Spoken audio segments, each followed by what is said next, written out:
इस कलयुग के घोर समय अंदर साहिब श्री गुरु ग्रंथ साहिब जी महाराज ते गुरु रूप साध संगत के दर्शन करन दा सुभाग भरिया समा प्राप्त होया है। हजूर दे अमृत बचन हन मेरे माधो जी, सत संगत मिले सो तरिया। इस कलयुग के घोर समय अंदर तर ही वो जीव सकता है जिसनों सत संगत प्राप्त होवे। सत संगत किसनों कहांगे? एक सिख दो साध संग। एक है तो केवल वो सिख है, दो है तो साध संगत है। इसे करके गुरु नानक साहब महाराज ने गृहस्थ नूं धर्म दसिया है। आम मजहबां दे विच आम धर्मां दे विच कईयां च आख्या जांदा विआह ना कराओ तां रब नूं पाया जा सकदा। कोई कहंदा जी वस्त्र ना पहनो नगन रहो तां परमात्मा नूं पाया जा सकदा। कोई आखदा घर बार दा त्याग कर दो तां पाया जा सकदा। पर मेरे बाबे नानक पातशाह ने आख्या सगल धर्म मैं गृहस्थ प्रधान। सारिया धर्मां दे विच गृहस्थ धर्म जिहड़ा वो प्रधान है।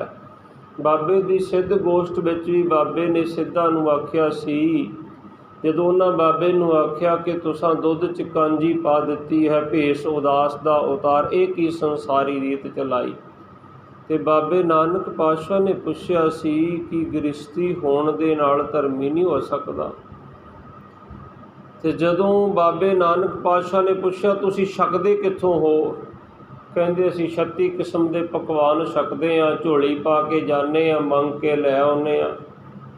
ते मेरे बाबे नानक पातशाह ने आख्या सी गल्ली जोग न होई, जोग न खिंथा, जोग न डंडे, जोग न पसम चढ़ाइए, अंजन माहे नरंजन रहीए, जोग जुगत इवें पाईए। सतगुरु जी कहंदे माया विच रहिंदियां होइयां माया तो निर्लेप रहीए, इस तरह उस परमात्मा प्यारे नूं पाया जा सकदा।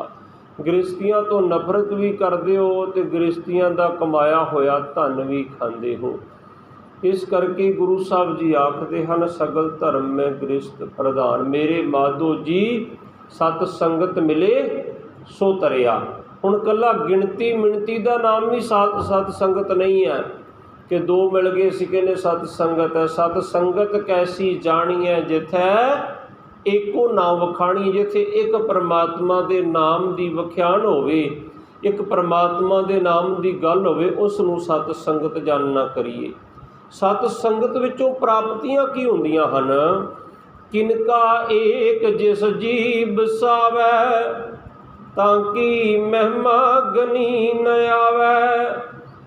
एक किनका भी गुरबाणी का हिरदे च वस गया ना, फिर उस जीव की महिमा नूं बयान नहीं किया जा सकता, गणन नहीं किया जा सकता। सो बड़े भागां वाले हो जिहड़े अमृत वेले सत संगत कर रहे हो। गुरु साहब के अमृत बचन हन सतगुर नो सब को वेखदा, जेता जगत संसार। सतगुरु जी महाराज आखदे सतगुर नूं सारा संसार ही वेखदा है, जिन्ना भी संसार है। कोई मेरे वर्गा इस करके वेखण आ जांदा कि मनुखा जन्म मिलिया है, हजूर नूं मत्था टेकण जाना। ज़्यादा शब्द असीं यही वरते हैं, मत्था टेकण जाना, गुरुद्वारा साहब मत्था टेक के आउणा। पहली किस्म के मेरे वर्गे ये आ जाते कि मत्था टेक आइए मनुखा जन्म मिलिया। दूजी किस्म वो आ जाती है कि दूसरा मेरा गुआढ़ी रोज़ ही जाता, वेखा वेखी दी संगत कि अज मैं भी जावां तो रोज़ ही जाता। तीसरा बंदा सोच लेंदा उत्थे फलाना सरपंच आउंदा, फलाना मंत्री आउंदा, उत्थे ज्ञानी जी बड़े वधिया, थोड़ी जी वाकफियत वध जाएगी, चलो गुरुद्वारा साहब चलते हैं।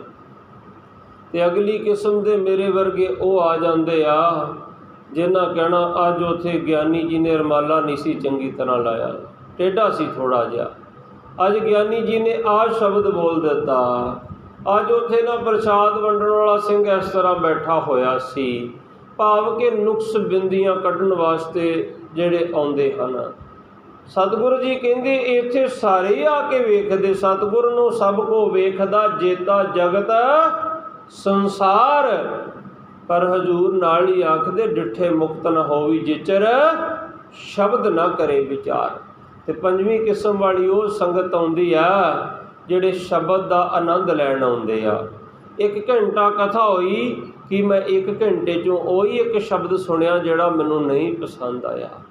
ਅੰਤ ਵਿੱਚ ਕਥਾ ਦੀ ਸਮਾਪਤੀ 'ਤੇ ਤਾਂ ਹੀ ਬੇਨਤੀ ਕੀਤੀ ਜਾਂਦੀ, ਸਤਿਗੁਰੂ ਜੀ ਭੁੱਲਾਂ ਚੁੱਕਾਂ ਦੀ ਮਾਫੀ ਬਖਸ਼ਿਓ। ਭੁੱਲਣ ਅੰਦਰ ਸਭ ਕੋ ਅਭੁੱਲ ਗੁਰੂ ਕਰਤਾਰ, ਜੇ ਨਹੀਂ ਭੁੱਲਦਾ ਤੇ ਸਿਰਫ ਗੁਰੂ ਨਹੀਂ ਭੁੱਲਦਾ। ਸੋ ਹਜ਼ੂਰ ਆਖਦੇ ਡਿੱਠੇ ਮੁਕਤ ਨਾ ਹੋਵੀ, ਜੇ ਚਿਰ ਸ਼ਬਦ ਨਾ ਕਰੇ ਵਿਚਾਰ। ਜਿੰਨਾ ਚਿਰ ਸ਼ਬਦ ਤੇ ਵਿਚਾਰ ਨਹੀਂ ਕਰੇਗਾ ਦੇਖਣ ਨਾਲ ਪਾਰ ਉਤਾਰਾ ਨਹੀਂ ਜੇ ਹੋਣਾ। ਜੇ ਗ੍ਰੰਥਾਂ ਨੂੰ ਮੱਥਾ ਟੇਕਿਆ ਪਾਰ ਹੋ ਜਾਣਾ ਹੋਵੇ, ਜੇ ਦੇਖਿਆ ਪਾਰ ਹੋ ਜਾਣਾ ਹੋਵੇ, ਤਾਂ ਫਿਰ ਤੇ ਗੁਰਮੁਖੋ ਜਿਹੜੀਆਂ ਪ੍ਰਿੰਟਿੰਗ ਪ੍ਰੈਸਾਂ ਉੱਥੇ ਕਿੰਨੇ ਕਿੰਨੇ ਗ੍ਰੰਥ ਰੋਜ਼ ਹੀ ਆ, ਉਹ ਤੇ ਵੇਖਦੇ ਹੀ ਰਹਿੰਦੇ ਆ। ਫਿਰ ਜਿਹੜੇ ਗ੍ਰੰਥੀ ਰੋਜ਼ ਹੀ ਪਾਠ ਕਰਦੇ, ਗੁਰਬਾਣੀ ਪੜ੍ਹਦੇ ਆ, ਫਿਰ ਤੇ ਉਹ ਸਾਰੇ ਦੇ ਸਾਰੇ ਇਸ ਤਰ੍ਹਾਂ ਹੀ ਪਾਰ ਹੋ ਜਾਣ।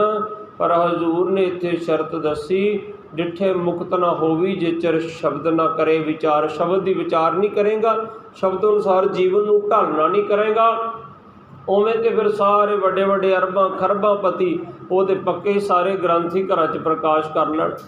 ਜੇ ਅਖੰਡ ਪਾਠ ਸਭ ਕਰਾਇਆ ਹੀ ਪਾਰ ਹੋ ਜਾਣਾ ਹੋਵੇ, ਅਸੀਂ ਫੁੱਲੇ ਨਹੀਂ ਸਮਾਉਂਦੇ ਜੀ। ਬਾਬਾ ਬਕਾਲਾ ਸਾਹਿਬ ਅਖੰਡ ਪਾਠ ਸਾਹਿਬ ਕਰਾਇਆ, ਡਾ ਕਰਾਈ ਹੁਕਮਨਾਮਾ ਵੀ ਘਰ ਆ ਜਾਂਦਾ, ਤੇ ਅਸੀਂ ਕਹਿੰਦੇ ਮੈਂ ਅਖੰਡ ਪਾਠ ਕਰਾਇਆ। ਉਹ ਸਤਿਗੁਰ ਨੇ 4 ਟਕੇ ਦੇ ਦਿੱਤੇ, ਉਹਨੇ ਸੋਝੀ ਪਾ ਦਿੱਤੀ, ਤੂੰ ਉਹਦੀ ਦਿੱਤੀ ਦਾਤ 'ਚੋਂ ਮਾਇਆ ਭੇਜ ਕੇ ਅਖੰਡ ਪਾਠ ਕਰਾ ਲਿਆ। ਇੱਥੇ ਤੇ ਇੱਕੋ ਚੀਜ਼ ਸਤਿਗੁਰ ਨੇ ਆਖੀ, ਦੁੱਖ ਰੋਗ ਸੰਤਾਪ ਉਤਰੇ, ਸੁਣੀ ਸੱਚੀ ਬਾਣੀ। ਨਾ ਅਸੀਂ ਸੁਣੀ ਤੇ ਨਾ ਅਸੀਂ ਪੜ੍ਹੀ, ਤੇ ਫਿਰ ਅਸੀਂ ਕਹਿੰਦੇ ਅਖੰਡ ਪਾਠ ਤੇ ਹਰਿਮੰਦਰ ਸਾਹਿਬ ਕਰਵਾ ਦਿੱਤਾ, ਪਰ ਦੁੱਖ ਰੋਗ ਨਹੀਂ ਉਤਰੇ।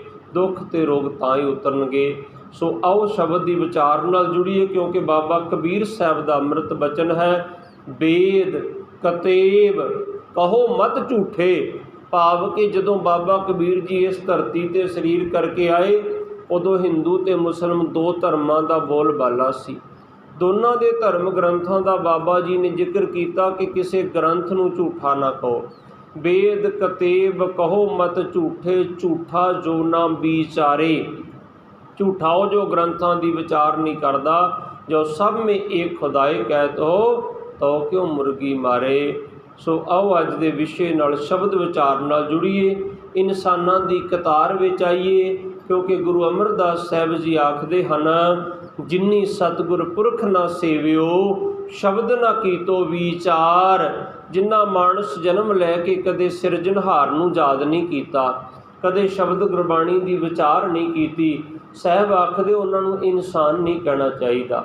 ਹੁਣ ਆਪਣੇ ਆਪਣੇ ਹਿਰਦੇ ਝਾਤ ਮਾਰੀਏ ਕਿ ਅਸੀਂ ਤੇ ਅਜੇ ਤੱਕ ਇੱਕ ਓਂਕਾਰ ਤੋਂ ਲੈ ਕੇ 18, 10, 20 ਤੱਕ ਸ੍ਰੀ ਗੁਰੂ ਗ੍ਰੰਥ ਸਾਹਿਬ ਮਹਾਰਾਜ ਦੇ ਦਰਸ਼ਨ ਵੀ ਨਹੀਂ ਕੀਤੇ ਇਹਨਾਂ ਨੇਤਰਾਂ ਨਾਲ। ਕਿਹੜੇ ਸਮੇਂ ਦਾ ਇੰਤਜ਼ਾਰ ਕਰ ਰਹੇ ਹਾਂ? ਵਿਚਾਰਾਂਗੇ ਕਦੋਂ ਤੇ ਇਨਸਾਨਾਂ ਦੀ ਕਤਾਰ ਦੇ ਵਿੱਚ ਕਦੋਂ ਆਉਣਾ ਕਰਾਂਗੇ। ਸੋ ਸਤਿਗੁਰ ਕਿਰਪਾ ਕਰਨ, ਆਓ ਸ਼ਬਦ ਦੀ ਵਿਚਾਰ ਨਾਲ ਜੁੜੀਏ, ਇਨਸਾਨਾਂ ਦੀ ਕਤਾਰ ਵਿੱਚ ਆਈਏ। ਵਿਚਾਰ ਦੀ ਆਰੰਭਤਾ ਤੋਂ ਪਹਿਲਾਂ ਰਸਨਾ ਪਵਿੱਤਰ ਕਰੀਏ। ਮਨ ਬਿਰਤੀਆਂ ਇਕਾਗਰ ਕਰਨ ਵਾਸਤੇ ਕਲਗੀਧਰ ਪਿਤਾ ਜੀ ਦੀ ਬਖਸ਼ੀ ਹੋਈ ਫਤਿਹ ਦੀ ਸਾਂਝ ਪਾਈਏ ਜੀ। ਬੁਲਾਓ ਫਤਿਹ ਜੀ। ਵਾਹਿਗੁਰੂ ਜੀ ਕਾ ਖਾਲਸਾ, ਵਾਹਿਗੁਰੂ ਜੀ ਕੀ ਫਤਿਹ। ਗੁਰਮੁਖ ਪਿਆਰਿਓ, ਬਾਬਾ ਫਰੀਦ ਸਾਹਿਬ ਜੀ ਦੇ ਸ਼ਲੋਕਾਂ ਦੀ ਵਿਚਾਰ ਗਿਆਨੀ ਜੀ ਬਾਬਾ ਜੀ ਮਹਾਂਪੁਰਸ਼ ਗਿਆਨੀ ਰਾਮ ਸਿੰਘ ਜੀ ਪਰਸੋਂ ਦੇ ਰੋਜ਼ ਵਿਚਾਰ ਕਰ ਰਹੇ ਸੀ। ਬਾਬਾ ਜੀ ਉਹਨਾਂ ਨੇ ਵਿਚਾਰ ਕੀਤੀ ਸੀ, ਫਰੀਦਾ ਲੋੜੈ ਦਾਖ ਬਿਜੋਰੀਆਂ, ਕਿੱਕਰ ਬੀਜੈ ਜੱਟ, ਹੰਡੈ ਉਨ ਕਤਾਏਂ ਦਾ, ਪੈਂਦਾ ਲੋੜੈ ਪੱਟ। ਤੇ ਕੱਲ੍ਹ ਦੇ ਦਿਹਾੜੇ ਅਸੀਂ ਬਾਬਾ ਫਰੀਦ ਸਾਹਿਬ ਜੀ ਦੇ ਆਗਮਨ ਦੀ ਵਿਚਾਰ ਕੀਤੀ ਸੀ ਕਿ ਜਿਨ੍ਹਾਂ ਮਹਾਂਪੁਰਸ਼ਾਂ ਦੀ ਗੁਰਬਾਣੀ ਦੀ ਵਿਚਾਰ ਕਰ ਰਹੇ ਹਾਂ, ਉਹਨਾਂ ਮਹਾਂਪੁਰਸ਼ਾਂ ਦੀ ਇਸ ਧਰਤੀ ਨੂੰ ਕਿੱਡੀ ਵੱਡੀ ਦੇਣ ਹੈ। ਕਿਸ ਤਰ੍ਹਾਂ ਕਿ ਉਹ ਜਿਹੜਾ ਛੋਟਾ ਜਿਹਾ ਇਲਾਕਾ ਸੀ, ਉਹਨੂੰ ਬਾਬਾ ਜੀ ਦੇ ਚਰਨ ਪਏ ਤੇ ਉਸ ਇਲਾਕੇ ਦਾ ਨਾਮ ਮੋਕਲਹਰ ਤੋਂ ਫਰੀਦਕੋਟ ਪੈ ਗਿਆ। ਸਦਾ ਲੁੱਟਿਆ ਜਾਂਦਾ ਸੀ ਇਲਾਕਾ, ਤੇ ਉਹ ਲੁਟੇਰੇ ਉੱਥੇ ਧਾੜ ਵੀ ਆਉਣੇ ਬੰਦ ਹੋ ਗਏ। ਜਦੋਂ ਬਾਬੇ ਫਰੀਦ ਸਾਹਿਬ ਦੀ ਗੁਰਬਾਣੀ ਨੂੰ ਪੜ੍ਹਾਂਗੇ, ਵਿਚਾਰਾਂਗੇ, ਜੀਵਨ ਨੂੰ ਢਾਲਾਂਗੇ, ਤੇ ਸਾਡੇ ਸਰੀਰ ਦੇ ਅੰਦਰ ਧਾੜ ਵੀ ਆਉਣੇ ਬੰਦ ਹੋ ਜਾਣਗੇ। ਜਿਹੜੇ ਅਸੀਂ ਡਾਕਟਰਾਂ ਕੋਲ ਜਾ ਕੇ ਲੈਣਾ ਲਗਾਉਂਦੇ ਹਾਂ, ਕਾਮ ਕ੍ਰੋਧ ਲੋਭ ਮੋਹ ਹੰਕਾਰ ਇੰਟਰ ਨਹੀਂ ਕਰਨਗੇ। ਇੱਕ ਸ਼ਬਦ ਬਾਬੇ ਕਬੀਰ ਸਾਹਿਬ ਦਾ ਮੈਂ ਬਾਬੇ ਫਰੀਦ ਸਾਹਿਬ ਦਾ ਵਿਚਾਰ ਕਰ ਰਿਹਾ ਸੀ। ਕੱਲ੍ਹ ਸਮਾਂ ਸਮਾਪਤੀ ਵੱਲ ਜਾ ਰਿਹਾ ਸੀ। ਅਸੀਂ ਆਮ ਹੀ ਵਿਚਾਰ ਕਰਦੇ ਹਾਂ, ਫਰੀਦਾ ਬੁਰੇ ਦਾ ਭਲਾ ਕਰ। ਬੋਲੋ ਭਾਈ, ਫਰੀਦਾ ਬੁਰੇ ਦਾ ਬੋਲੀਏ, ਸ਼ਾਇਦ ਕਿਤੇ ਸਾਨੂੰ ਥੋੜ੍ਹੀ ਬਹੁਤ ਜਾਚ ਆ ਜਾਏ। ਫਰੀਦਾ ਬੁਰੇ ਦਾ ਭਲਾ ਕਰ। ਪਰ ਇਹ ਕੰਮ ਬੜਾ ਔਖਾ ਹੈ ਜੀ। ਅਸੀਂ ਤਾਂ ਭਲੇ ਦਾ ਵੀ ਭਲਾ ਕਰਕੇ ਖੁਸ਼ ਨਹੀਂ ਹਾਂ, ਬੁਰੇ ਦਾ ਭਲਾ ਕਿਵੇਂ ਕਰ ਲਵਾਂਗੇ। ਹੁਣ ਬਾਬਾ ਜੀ ਕਹਿੰਦੇ ਤੇਰਾ ਹੀ ਲਾਭ ਹੈ, ਤੇਰਾ ਹੀ ਫਾਇਦਾ ਜੇ ਬੁਰੇ ਦਾ ਭਲਾ ਕਰੇਗਾ, ਕਿਸੇ ਦਾ ਹੋਰ ਦਾ ਨਹੀਂ। ਬਾਬਾ ਜੀ ਸਾਡਾ ਕਿਵੇਂ ਫਾਇਦਾ? ਹੁਣ ਬੁਰੇ ਦਾ ਭਲਾ ਕਰਨਾ ਹੋਵੇ ਤਾਂ ਸਭ ਤੋਂ ਪਹਿਲਾਂ ਕੀ ਕਰਨਾ ਪਏਗਾ? ਮਨ ਦੇ ਅੰਦਰੋਂ ਗੁੱਸੇ ਨੂੰ ਹਟਾਉਣਾ ਪਏਗਾ, ਗੁੱਸੇ ਨੂੰ ਖਤਮ ਕਰਨਾ ਪਏਗਾ। ਹੁਣ ਮਨ 'ਚ ਗੁੱਸਾ ਹੋਏਗਾ ਕਿ ਫਲਾਣੇ ਵਕਤ ਮੈਨੂੰ ਉਹਨੇ ਉਹ ਗੱਲ ਬੋਲੀ ਸੀ। ਹੁਣ ਕਿਸੇ ਨੂੰ ਪੁੱਛ ਲਓ, ਜਦੋਂ ਭਾਈ ਤੇਰਾ ਆਨੰਦ ਕਾਰਜ ਹੋਇਆ ਉਦੋਂ ਹੁਕਮਨਾਮਾ ਸਾਹਿਬ ਕਿਹੜਾ ਆਇਆ ਸੀ? ਕੁਝ ਪਤਾ ਨਹੀਂ। ਇਹ ਗੱਲ ਦੱਸ ਦੇਗਾ ਜਦੋਂ ਮੇਰਾ ਵਿਆਹ ਸੀ ਉਦੋਂ ਫਲਾਣੇ ਬੰਦੇ ਨੇ ਮੈਨੂੰ ਆਹ ਗੱਲ ਆਖੀ ਸੀ। ਜਦੋਂ ਫਲਾਣਾ ਸਮਾਂ ਹੋਇਆ ਸੀ ਨਾ, ਜਦੋਂ ਫਲਾਣੇ ਬੰਦੇ ਦਾ ਭੋਗ ਸੀ ਉਦੋਂ ਮੈਨੂੰ ਫਲਾਣੇ ਸ਼ਰੀਕ ਨੇ ਆਹ ਗੱਲ ਆਖੀ ਸੀ। ਪਰ ਪੁੱਛ ਲਓ ਉਦੋਂ ਗੁਰੂ ਦਾ ਹੁਕਮਨਾਮਾ ਸਾਹਿਬ ਕਿਹੜਾ ਸੀ? ਕੋਈ ਪਤਾ ਨਹੀਂ ਹੈ। ਅਸੀਂ ਉਸੇ ਚੀਜ਼ ਨੂੰ ਅੰਦਰ ਰੱਖ ਕੇ ਬੈਠੇ ਰਹਿੰਦੇ, ਉਹ ਸਾਡੇ ਦੁੱਖਾਂ ਦਾ ਕਾਰਨ ਬਣਦਾ। ਬਾਬਾ ਫਰੀਦ ਸਾਹਿਬ ਜੀ ਕਹਿੰਦੇ, ਫਰੀਦਾ ਬੁਰੇ ਦਾ ਭਲਾ ਕਰ, ਗੁੱਸਾ ਮਨ ਨਾ ਹੰਡਾਏ। ਮਨ ਅੰਦਰ ਗੁੱਸਾ ਨਾ ਕਰ। ਗੁੱਸਾ ਸਾਰੀਆਂ ਬਿਮਾਰੀਆਂ ਦੀ ਜੜ ਜੇ।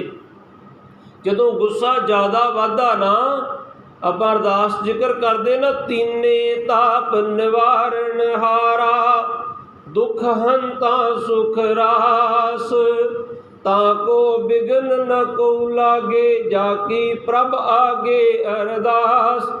ਇਹ ਤਿੰਨ ਕਿਸਮ ਦਾ ਤਾਪ ਜੇ, ਤਿੰਨ ਕਿਸਮ ਦਾ ਫੀਵਰ ਜੇ, ਜਿਹੜਾ ਗੁੱਸੇ ਤੋਂ ਉਪਜਦਾ ਹੈ, ਜਿਹਨੂੰ ਆਖਿਆ ਜਾਂਦਾ ਅੰਗਰੇਜ਼ੀ ਵਾਲੇ ਸਟ੍ਰੈਸ ਕਹਿੰਦੇ ਆ, ਹਿੰਦੀ ਵਾਲੇ ਤਣਾਅ ਕਹਿੰਦੇ ਆ, ਤੇ ਗੁਰਮੁਖੀ ਵਾਲੇ ਆਪਾਂ ਉਹਨੂੰ ਚਿੰਤਾ ਕਹਿੰਦੇ ਆ। ਤੇ ਜੇ ਅੱਜ ਸਟ੍ਰੈਸ ਆਈ ਹੁੰਦੀ ਤੇ ਬਾਬੇ ਨੂੰ ਕੀ ਜ਼ਰੂਰਤ ਸੀ ਕਹਿਣ ਦੀ? ਨਾਨਕ ਚਿੰਤਾ ਮਤ ਕਰੋ, ਚਿੰਤਾ ਤਿਸੀ ਹੈ, ਜਲ ਮੈਂ ਜੰਤੋ ਪਾਏ ਨਾ, ਤਿੰਨਾ ਵੀ ਰੋਜੀ ਦੇ। ਇਹ ਗੁੱਸਾ ਜਿਹੜਾ ਫਿਰ ਇਹ ਸਟ੍ਰੈਸ ਦਾ ਰੂਪ ਲੈ ਜਾਂਦਾ ਹੈ, ਇਹ ਚਿੰਤਾ ਦਾ ਰੂਪ ਲੈ ਜਾਂਦਾ ਹੈ। ਜਦੋਂ ਫਿਰ ਚਿੰਤਾ ਦਾ ਲੈਵਲ ਵੱਧਦਾ ਹੈ ਨਾ, ਮੈਂ ਇੱਧਰ ਨਹੀਂ ਜਾਣਾ, ਮੈਂ ਸ਼ਬਦ ਦੀ ਵਿਚਾਰ ਲਾਉਣਾ ਹਿੰਟ ਦੇ ਕੇ। ਜਦੋਂ ਚਿੰਤਾ ਦਾ ਲੈਵਲ ਇੰਨਾ ਵੱਧ ਜਾਂਦਾ, ਜਿਵੇਂ ਇੱਕ ਇਲਾਸਟਿਕ ਨੂੰ ਆਪਾਂ ਖਿੱਚਦੇ ਹਾਂ, ਕੁਝ ਉਹਦੀ ਹੱਦ ਹੁੰਦੀ, ਉਹ ਲੰਬੀ ਹੋਈ ਜਾਂਦੀ, ਫਿਰ ਆਖਰ ਨੂੰ ਉਹ ਟੁੱਟ ਜਾਂਦੀ ਹੈ। ਇਸੇ ਤਰ੍ਹਾਂ ਸਾਡੇ ਦਿਮਾਗ ਦੀਆਂ ਨਸਾਂ ਹਨ। ਜਦੋਂ ਚਿੰਤਾ ਜ਼ਿਆਦਾ ਹੋ ਜਾਂਦੀ ਹੈ ਨਾ, ਤੇ ਸਭ ਤੋਂ ਤਰਾਸਦੀ ਇਹ ਹੈ, ਚਿੰਤਾਗ੍ਰਸਤ ਬੰਦਾ ਕਦੇ ਸਵੀਕਾਰਦਾ ਹੀ ਨਹੀਂ ਮੈਂ ਰੋਗੀ ਹਾਂ। ਇੱਕ ਸਰੀਰਕ ਰੋਗ ਹੁੰਦਾ, ਇੱਕ ਮਾਨਸਿਕ ਰੋਗ ਹੁੰਦਾ। ਸਰੀਰਕ ਰੋਗੀ ਰੋ ਰੋ ਕੇ ਕਹਿੰਦਾ ਮੇਰਾ ਸਿਰ ਦੁਖਦਾ, ਮੇਰੇ ਪੇਟ 'ਚ ਦਰਦ ਹੁੰਦੀ। ਪਰ ਮਾਨਸਿਕ ਰੋਗੀ ਕਦੇ ਨਹੀਂ ਸਵੀਕਾਰਦਾ। ਕਿਉਂ ਨਹੀਂ ਸਵੀਕਾਰਦਾ? ਅਸੀਂ ਸਮਾਜ ਉਹਨੂੰ ਸਵੀਕਾਰਨ ਨਹੀਂ ਦਿੰਦੇ। ਅਸੀਂ ਸਮਾਜ ਉਸੇ ਵੇਲੇ ਟੈਗ ਲਾ ਦਿੰਦੇ ਹਾਂ, ਕਹਿੰਦੇ ਉਹ ਮੈਂਟਲ ਹੈ, ਉਹ 10 ਨੰਬਰੀ ਹੈ, ਕਿਉਂਕਿ ਮੈਡੀਕਲ 'ਚ ਉਹਦਾ ਫਾਰਮ 10 ਨੰਬਰ ਭਰਿਆ ਜਾਂਦਾ। ਸਾਡੇ ਆਰਮੀ 'ਚ ਕਹਿੰਦੇ 10 ਨੰਬਰੀ ਹੈ। ਉਹਦੇ ਨਾਲ ਫਿਰ ਜਦੋਂ 10 ਨੰਬਰ ਦਾ ਟੈਗ ਲੱਗ ਗਿਆ, ਉਹਦੇ ਨਾਲ 3 ਬੰਦਿਆਂ ਦੀ ਗਾਰਡ ਲਾ ਕੇ ਭੇਜੀ ਜਾਂਦੀ, ਕਿਤੇ ਸੁਸਾਈਡ ਨਾ ਕਰ ਲੇ, ਕਿਤੇ ਮਰ ਨਾ ਜਾਏ, ਕਿਤੇ ਕੁਝ ਕਰ ਨਾ ਲਏ, ਕਿਤੇ ਭਗੌੜਾ ਨਾ ਹੋ ਜਾਏ।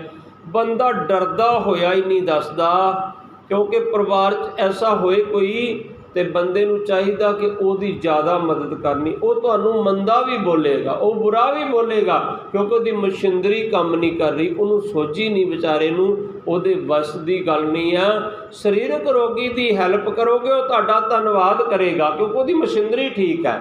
ਮਾਨਸਿਕ ਰੋਗੀ ਦੀ ਮਸ਼ੀਨ ਨਹੀਂ ਠੀਕ ਹੈ ਸੋਚਣ ਵਾਲੀ, ਉਹ ਸੋਚੇਗਾ ਕਿਵੇਂ? ਇਸ ਕਰਕੇ ਮਾਨਸਿਕ ਰੋਗੀ ਕਦੇ ਸਵੀਕਾਰਦਾ ਹੀ ਨਹੀਂ ਕਿ ਮੈਂ ਰੋਗੀ ਹਾਂ। ਜਦੋਂ ਸਵੀਕਾਰੇਗਾ ਨਹੀਂ, ਉਹਦਾ ਟ੍ਰੀਟਮੈਂਟ ਨਹੀਂ ਹੋਏਗਾ। ਜਿੰਨਾ ਚਿਰ ਉਹ ਮੰਨੇਗਾ ਨਹੀਂ ਮੈਂ ਬਿਮਾਰ ਹਾਂ, ਉਹਦਾ ਇਲਾਜ ਕਿਵੇਂ ਹੋਏਗਾ? ਜਦੋਂ ਇਲਾਜ ਨਹੀਂ ਹੁੰਦਾ, ਉਹ ਡਰਦਾ ਹੋਇਆ ਫਿਰ ਸਰੀਰਕ ਦਰਦ ਦੀਆਂ ਮੈਡੀਸਨ ਲਈ ਜਾਂਦਾ ਹੈ, ਪੇਨ ਕਿਲਰ ਲਈ ਜਾਂਦਾ, ਤੇ ਉਹ ਦਵਾਈ, ਹਰ ਦਵਾਈ ਅਸਰ ਦਿਮਾਗ 'ਤੇ ਜਾ ਕੇ ਕਰਦੀ ਹੈ।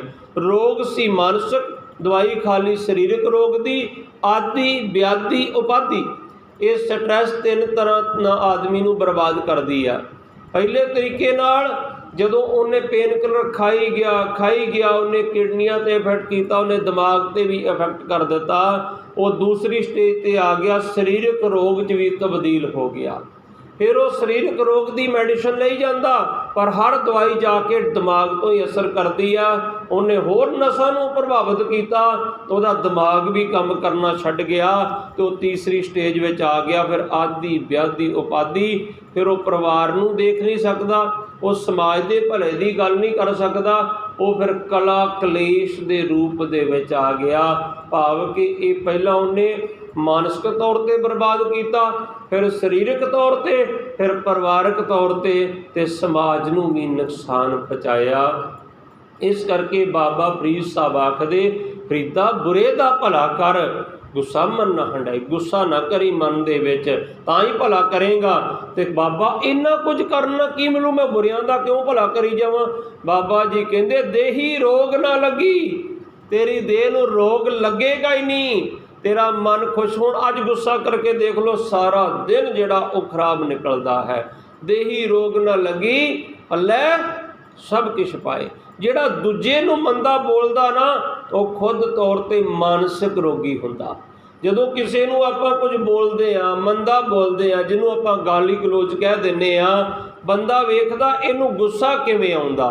पहला माँ का नां लैके बोलेगा, नहीं गुस्सा आया, फिर भैन का नां लैके बोलेगा, नहीं गुस्सा आया, फिर बेटी का नां लैके। उहदा इक्को ही मकसद हुंदा कि इनू किसी तरह मैं दुखी करा, इनू मैं किसी तरह गुस्सा दवावां।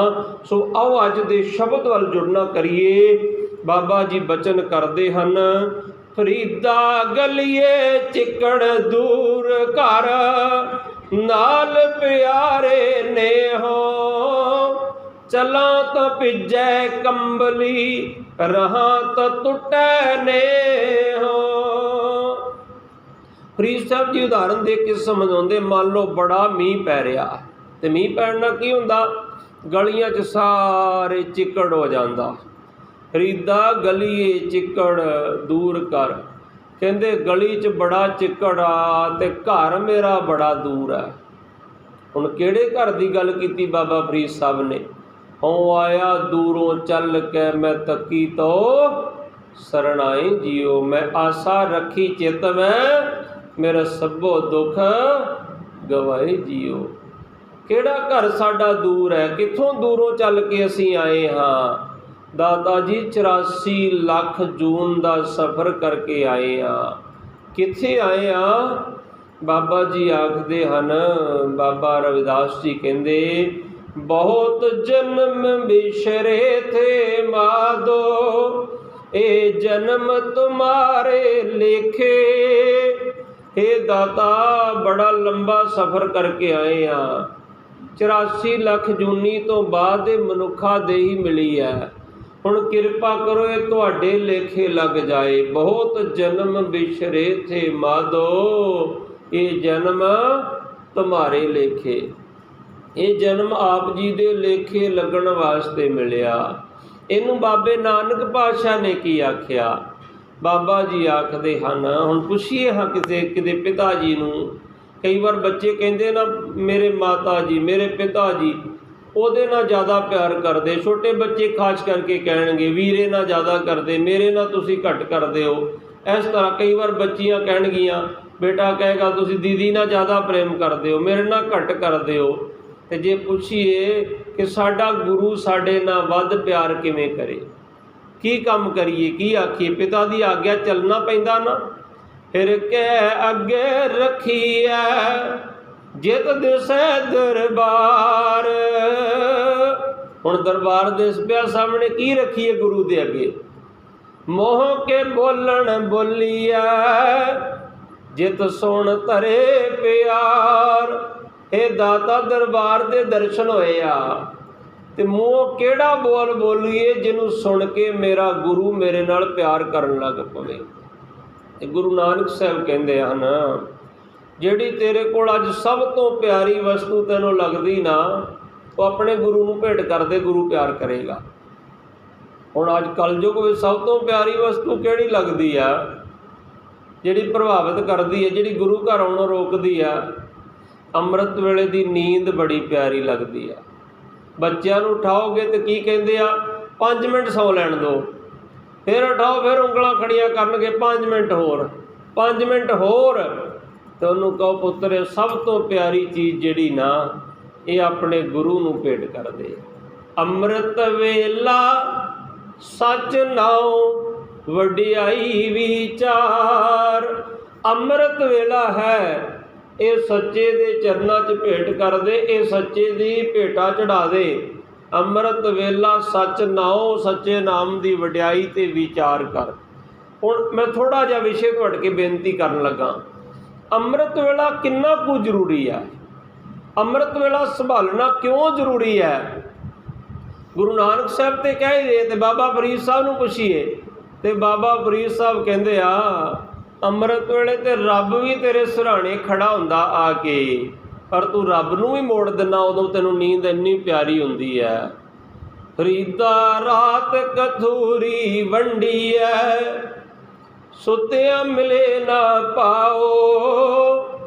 ਕਹਿੰਦੇ ਅੰਮ੍ਰਿਤ ਵੇਲੇ ਤੇ ਰੱਬ ਵੀ ਨਾਮ ਦੀ ਕਸਤੂਰੀ ਵੰਡਣ ਵਾਸਤੇ ਆਉਂਦਾ ਹੈ, ਉਹ ਤੇਰੇ ਸਿਰਹਾਣੇ ਖੜਾ ਹੁੰਦਾ, ਲੈ ਪੁੱਤਰਾ ਲੱਲਾ ਨਾਮਦਾਨ ਦੀ ਦਾਤ ਲੈ ਲਾ।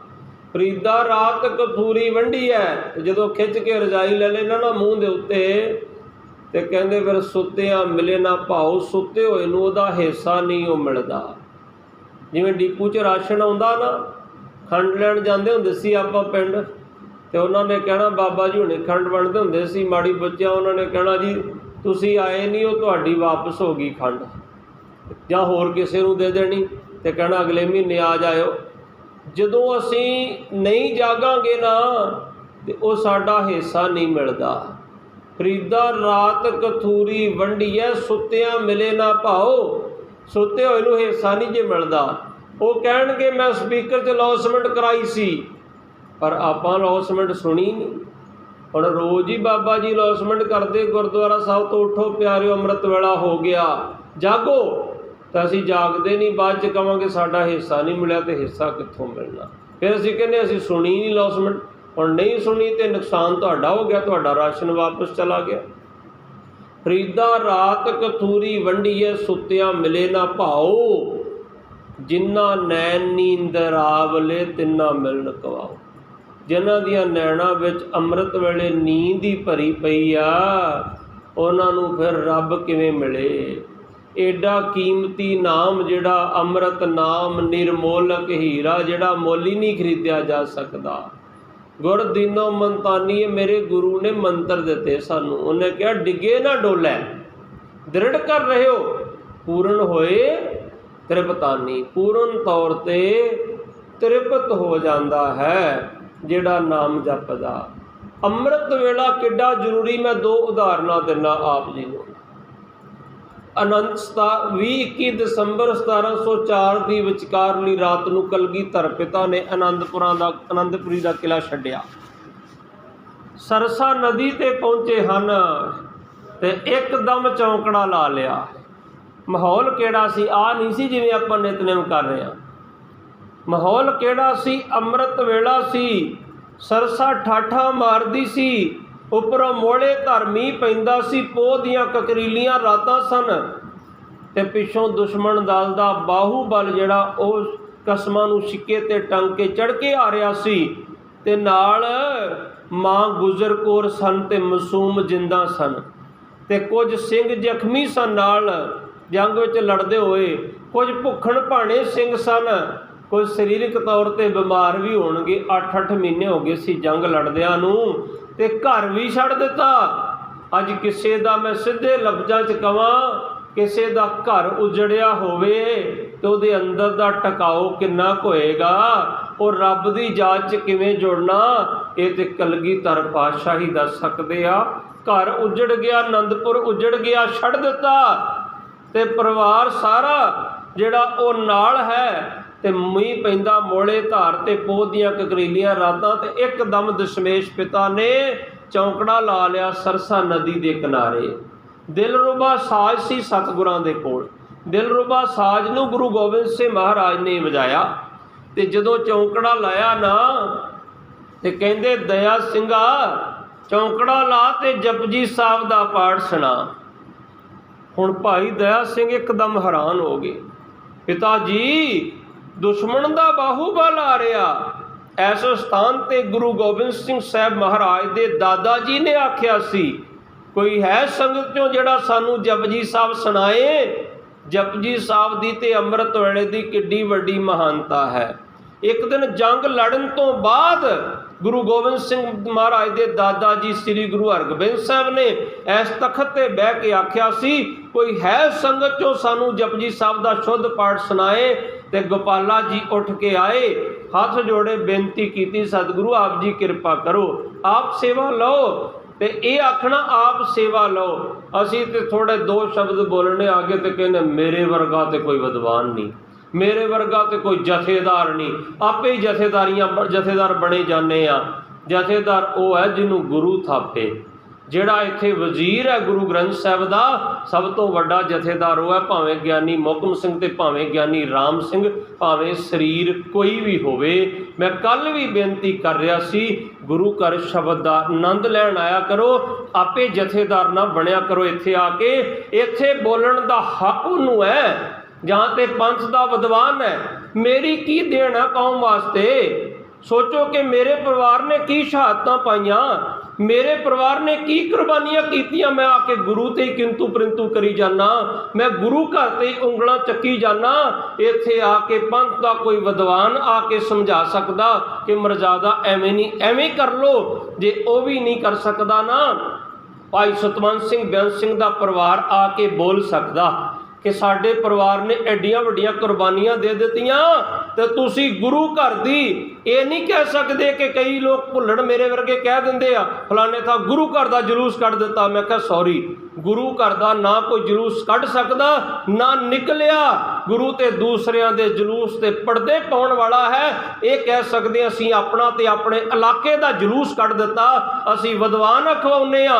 दमदमी टकसाल की छत्रछाया रही साडे सिर दे उत्ते, ते असीं जदों इत्थे दा मसला कोर्ट च लैके जाने आ ना, असीं अपना जलूस आप कढ़दे आ। गुरमुख प्यारिओ, किड्डे क सियाणे असीं जे असीं एक गुरु घर दे विच मर्यादा ना बह नहीं सकदे। जदों हर बंदा लंबड़दार बन जू ना आके गुरु घर, ते उदों इसे तरह ही हुंदा। इत्थे जिन्हां दे हत्थ प्रबंध सौंपिया ना गुरु ने, वो अपनियां मर्जियां नाल नहीं आउंदे। ग्रंथी अपनी मर्जी नाल नहीं थापिया जांदा। गुरु अर्जन देव पातशाह ने सारी रात सोच के फिर ग्रंथी थापिया सी।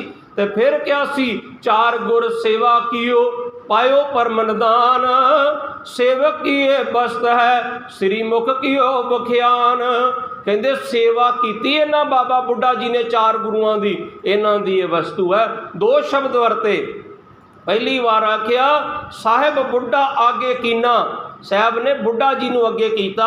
असीं ते कहने गुरुद्वारे कोई प्रोग्राम करना तो ग्रंथी की लोड़ ही कोई नहीं, क्योंकि जे ग्रंथी इत्थे आके बह गया ना समागम च, तो संगत सोचेगी ये तो भाई राम सिंह प्रोग्राम करवा रहे, ये तो भाई मोहकम सिंह करा रहे, फिर मेरा किवें ना होएगा कि ये नहीं जी ग्रंथी नहीं कुछ करते, ये तो बलराज सिंह करा रहा, ये तो फलाना सिंह करा रहा। असी अपनी वाह वाह खटते हाँ। मैसेज लईए गुरु अर्जन देव साहब कोलों, उन्होंने बाबा बुढ़ा साहब नूं अगे कीता, आप भी नहीं वडियाई लई। साहिब बुढ़ा आगे कीना, तह पाछे सतगुर सुख लीना, आप पिछे हो गए। सतगुर निमरता ना चौर साहब करन लग पे, ते गुरु ग्रंथ साहब का स्वरूप धर के ना पीढ़ा साहब ते बाबा जी पिछे हट गए कि हुण प्रकाश महाराज करनगे। ते महाराज ने शब्द वरत्या इत्थे बुढ़ा साहिब। ये साहिब शब्द किहदे लई वरत्या पता, जिन्होंने असीं कहने बाबा जी तुसीं बाहर हो जाओ, असीं कोई गल करनी आ। वो बाबा जी तो वखरियां होके किहड़ियां असीं गल्लां करनियां। बाबा जी का सत्कार नहीं करते, असीं गुरु का सत्कार नहीं करते।